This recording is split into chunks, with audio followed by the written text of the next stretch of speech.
Deputy CM Eknath Shinde के भाइयों पर की गई आलोचना के बाद शिवसेना उद्धव गुट की प्रवक्ता सुषमा अंधारे को लेकर शिंदे गुट ने पलटवार किया है।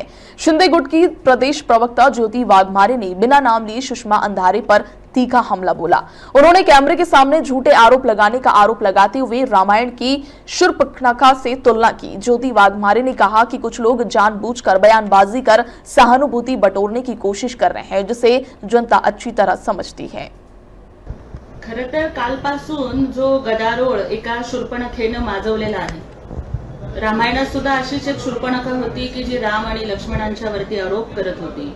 आज अशाच काही शूर्पणखा या फक्त स्वतःवरती कॅमेराचा फोकस ठेवण्यासाठी अत्यंत धादांत खोटे आरोप या ठिकाणी करत आहेत। बरीच लोक, काही लोक शाकाहारी असतात, ती भाजीपाल्यावर जगतात, काही लोक मांसाहारी असतात, ती इतर काही गोष्टी खाऊन जगतात, परंतु काही लोक ही कॅमेरा जीवी आहे।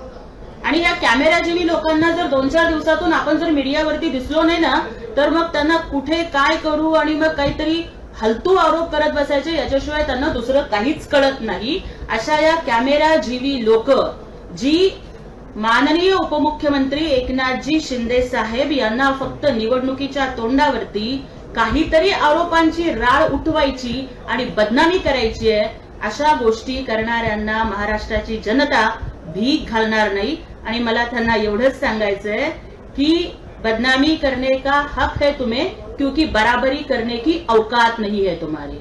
एकनाथजी शिंदे साहेब ज्या पद्धतीनं काम करतायत, ज्या पद्धतीने ते लाडक्या बहिणींना न्याय देतात, शेतकऱ्यांना न्याय देतात, त्याच्यामुळे तुमच्या पोटात इतकं दुखतंय की ज्या माणसानं स्वतः मुख्यमंत्री असताना एकनाथजी शिंदे साहेबांनी नशामुक्त मुंबईचं सगळ्यात मोठं अभियान सुरू केलेलं होतं आणि मुंबई आणि संपूर्ण महाराष्ट्र हा नशामुक्त झाला पाहिजे यासाठीचं अभियान सुरू करून अत्यंत कडक कारवाया ज्यांनी करून घेतल्या, आपण त्यांच्यावर किंवा त्यांच्या भावावरती अशा पद्धतीचे आरोप करताय।